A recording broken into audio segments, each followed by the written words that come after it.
আলাইহিস সালাতু ওয়াস সালাম ইসহাক আলাইহিস সালাতু ওয়াস সালামের ঘরে আল্লাহ রাব্বুল আলামিন 12 জন সন্তান দিয়েছিলেন।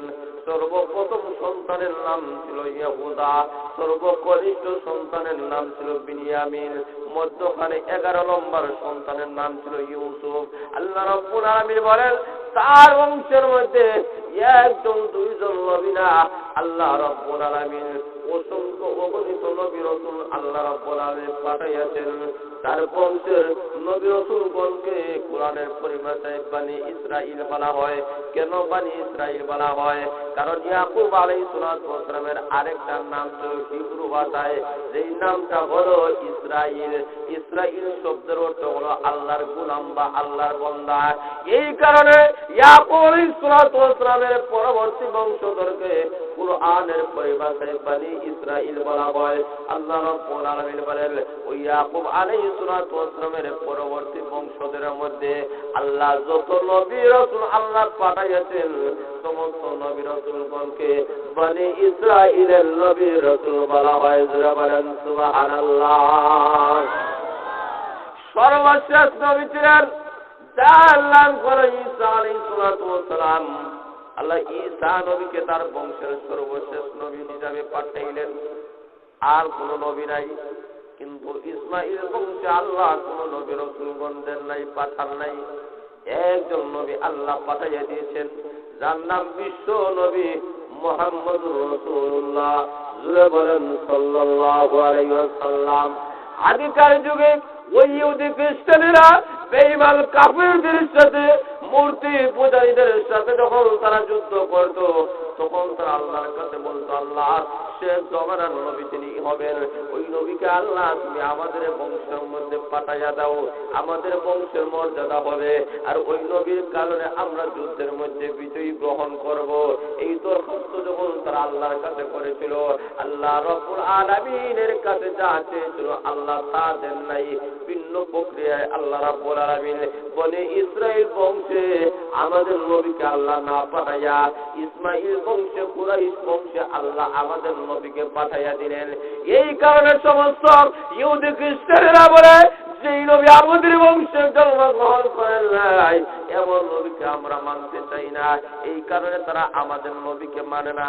কোন প্রশ্ন থাকে বলে মুসলমান জাতিকে কেন ইহুদি খ্রিস্টানেরা মারতে চায়? কেন যথাযথ মুসলমান জাতিকে নির্যাতন করে নিষ্পেষিত করতেছে। আরকানের মুসলমানের প্রতি নির্যাতন, চেচনিয়া মুসলমানের প্রতি নির্যাতন, বসনিয়া মুসলমানের প্রতি নির্যাতন, ফিলিস্তিনের মুসলমানের প্রতি নির্যাতন কেন চালায়? তার একমাত্র কারণ হলো যেই নবীকে আমরা মানি নাই এমন নবীকে মুসলমান জাতিরা কেন মানল? এই কারণে এই মুসলমান জাতিকে এই পৃথিবীর মানচিত্রের মধ্যে আমরা রাখতে চাই না। আল্লাহ রাব্বুল আলামিন ডাক দিয়ে বলতে চান ও ইহুদি খ্রিস্টানেরা, আমি আল্লাহ যতদিন পর্যন্ত থাকবো ততদিন পর্যন্ত এই পৃথিবীর মানচিত্র থেকে মুসলমান জাতিকে ছিন্ন করা সম্ভব হবে না। আল্লাহ রাব্বুল আলামিন বলেন এই মুসলমান জাতিরা বিশ্ব নবীর প্রতি মানেছে, বিশ্ব নবীকে মেনেছে, বিশ্ব নবীর আদর্শ গ্রহণ করেছে। কেন গ্রহণ করেছে?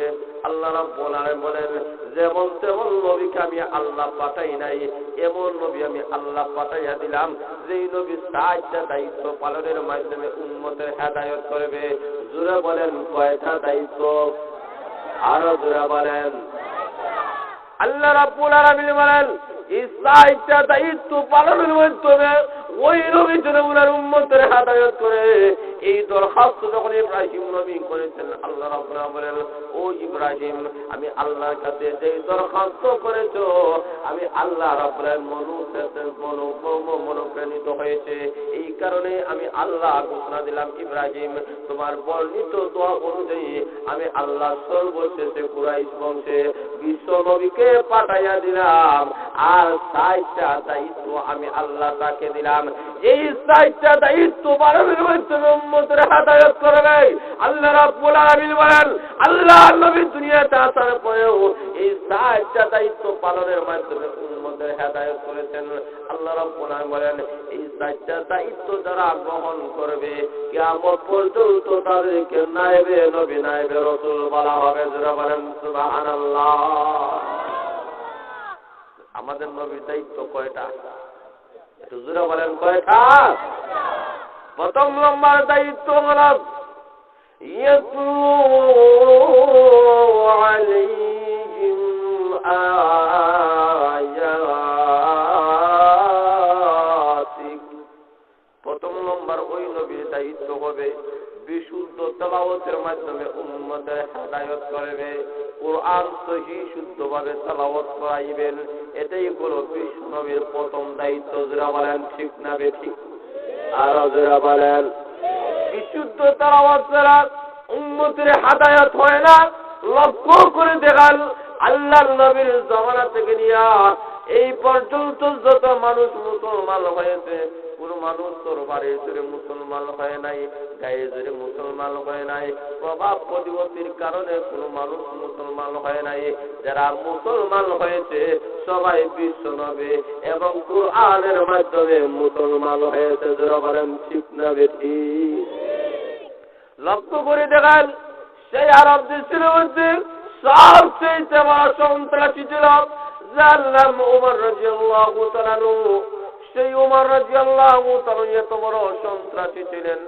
এই ওমর রাদিয়াল্লাহু তাআলা বেঈমান কাফেররা বলে, যে ব্যক্তি মুহাম্মদের কল্লা দিয়ে খণ্ডিত করে আমাদের সামনে উপস্থিত করে দিবা, তাকে 100 উট পুরস্কার দেওয়া হবে। এই কথা শুনিয়া ওমর রাদিয়াল্লাহু তাআলা নাঙ্গা তার বাড়ি নিয়ে রওনা করতেন। বিশ্ব নবীর কল্লা দিয়ে খণ্ডিত করে দিবেন। কত বড় জালিম হইলে, কত বড় খারাপ হইলে এমন প্ল্যান নিতে পারে? আপনাদের সমাজে যেই সুর, যেই ডাকাত, যতই সুর ডাকাত সন্ত্রাসী হয় না কেন, যদি বলা হয় ইমাম সাহেবের কল্লা খাইতে আনতে যাবেনি, আরো যারা বলেন যে বলবে তার কল্লা দিয়ে খণ্ডিত করে দেবো, হুজুরের কল্লা। বলেন ঠিক না বেঠিক? কিন্তু কলিমাতুল মুসলিমিন উমর রাদিয়াল্লাহু তাআলা তখন পর্যন্ত মুসলমান হল নাই। সেই উমর নাঙ্গা তরবারি নিয়ে গিয়েছেন, আল্লাহর নবীর কল্লা দিয়ে খণ্ডিত করে দিবেন। রাস্তার মধ্যে যখন যায় আরেকজন সাহাবীর সঙ্গে সাক্ষাৎ হয়ে গেল। আরে ওমর কই যাও? না বিশ্ব নবীর কল্লা দিয়ে খণ্ডিত করে এনে দেব। এমনি সাহাবী ডাক দিয়ে বলেন, বিশ্ব নবীর কল্লা যদি দ্বিখণ্ডিত করতে হয়, আগে বাড়িতে গিয়া দেখো তোমার বোন এবং ভগ্নপতি ওই বিশ্ব নবীর আদর্শ এবং কুরআন গ্রহণ করে মুসলমান হয়ে গিয়েছে। নিজের বর সামলাম করে না বাইরে। যারা বলেন ঠিক না বেঠিক? আবার কলিমাতুল মুসলিমিন উমর রাদিয়াল্লাহু তাআলা লম্বা তরবারি নিয়ে ভগ্নপতির বাড়ির দিকে রওনা করেছেন। দরজার কাছে যখন গিয়েছেন, এমনি শুনে ভিতর দিক দিয়ে কোরআনের আওয়াজ শোনা যায়। দরজার মধ্যে যখন কড়াঘাত করে